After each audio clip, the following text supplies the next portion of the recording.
پلنگ سیاه یه جورایی ستاره دنیای حیواناه.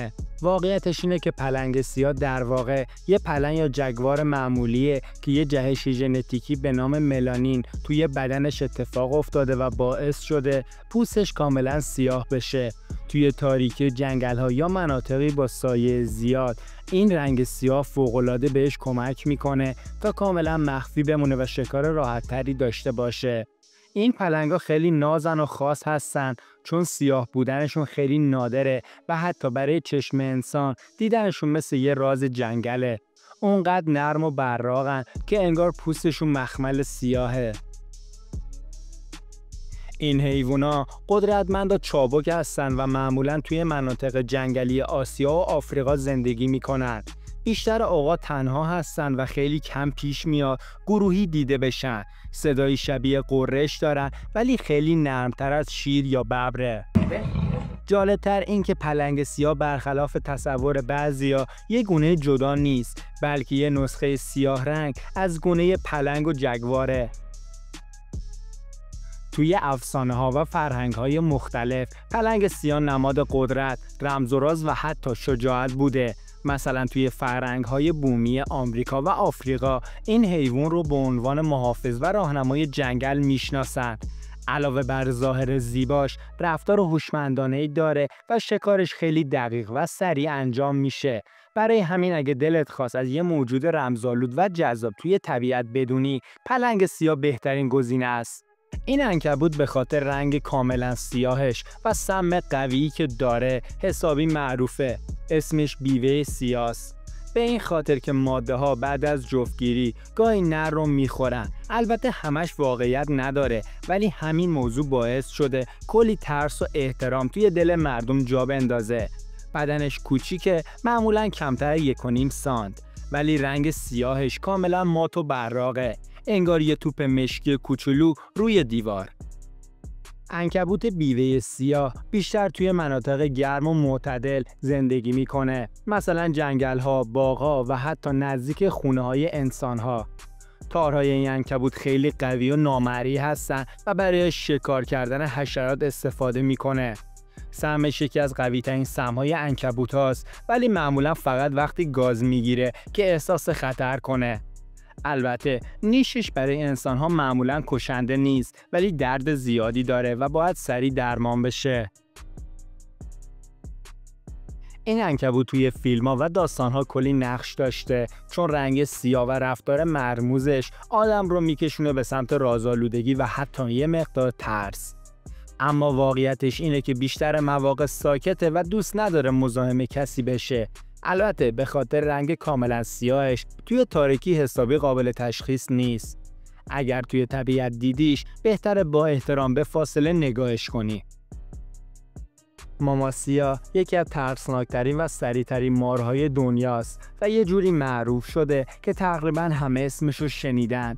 جالب اینجاست که برخلاف اسمش، بدن ماما سیاه همیشه کاملا سیاه نیست. رنگ پوستش معمولا خاکستری تیره یا قهوه‌ای مایل به سیاهه، اما داخل دهنش کاملا سیاهه و وقتی تهدید میکنه دهنشو باز میکنه و اون سیاهی وحشتناک دیده میشه. به همین دلیل اسم ماما سیاه رو روش گذاشتن. این مار توی آفریقا زندگی میکنه و میتونه تا 4 متر طول داشته باشه که برای مارها خیلی بزرگه. سرعتش هم به طرز باور نکردنی بالاست. میتونه توی چند ثانیه 20 کیلومتر در ساعت حرکت کنه. یعنی اگه توی جنگل ببینیش شاید فرصت فرار نداشته باشی. سم ماما سیاه یکی از قوی‌ترین سم‌های مارهاست و اگه به موقع درمان نشه میتونه باعث مرگ سریع بشه. جالب اینجاست ماما سیاه معمولا خیلی پرخاشگر نیست و اگه احساس خطر نکنه فرار میکنه. فقط وقتی واقعا تهدید بشه سریع حمله میکنه. مردم محلی آفریقا بهش احترام زیادی میذارن و حتی باورهای خاصی دربارش دارن، چون هم خطرناکه و هم قسمتی از اکوسیستم طبیعی اونجاست. البته برای حفظ جون خودت بهتر ازش دور بمونی. عقرب سیاه موجود کوچولو و در عین حال خیلی قدرتمنده که توی مناطق گرم و خشک زندگی میکنه. بدنش کاملا سیاه و براقه و این رنگ سیاه باعث میشه که توی تاریکی شب یا زیر سنگا خیلی راحت مخفی بمونه. این عقرب‌ها معمولاً طول بدنشون 5 تا 10 سانتی متره و با دم سمیشون میتونن خیلی از دشمنا رو دور کنن.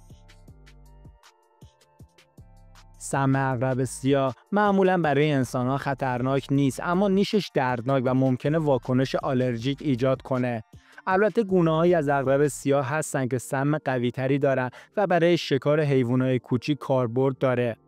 این عقرب‌ها خیلی مقاوم هستن و میتونن توی سخت‌ترین شرایط مثل بیابون یا کوهستان زندگی کنن.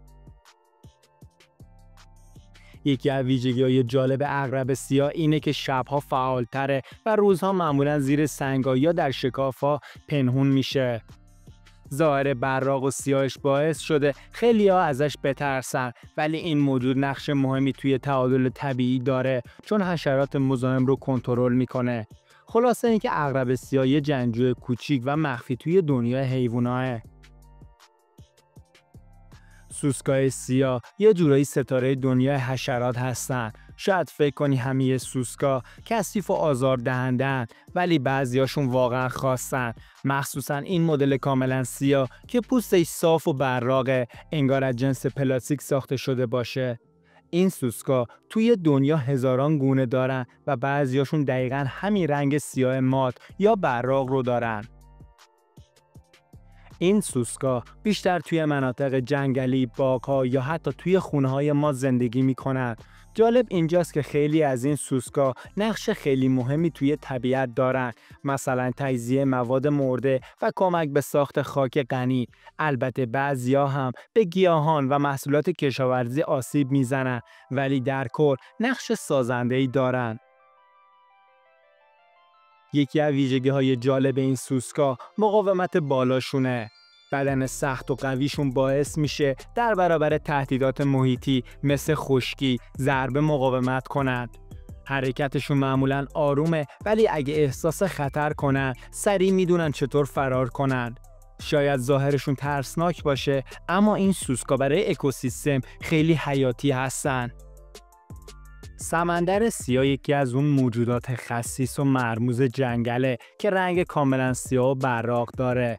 این سمندرها معمولا توی مناطق مرطوب و کنار رودخونه ها زندگی میکنن و پوستشون نرم و لغزنده است. رنگ سیاهشون بهشون کمک میکنه توی سایه های جنگل مخفی بمونن و از چشم شکارچی‌ها دور بمونن. سمندر سیاه غذای خودش رو از حشرات کوچیک، کرمان و سایر موجودات ریز تأمین میکنه و یکی از شکارچیان کوچیک در اکوسیستم جنگل به حساب میاد. پوستشون علاوه بر رنگ سیاه معمولاً کمی سمی هم هست تا شکارچی‌ها رو از خودشون منصرف کنن.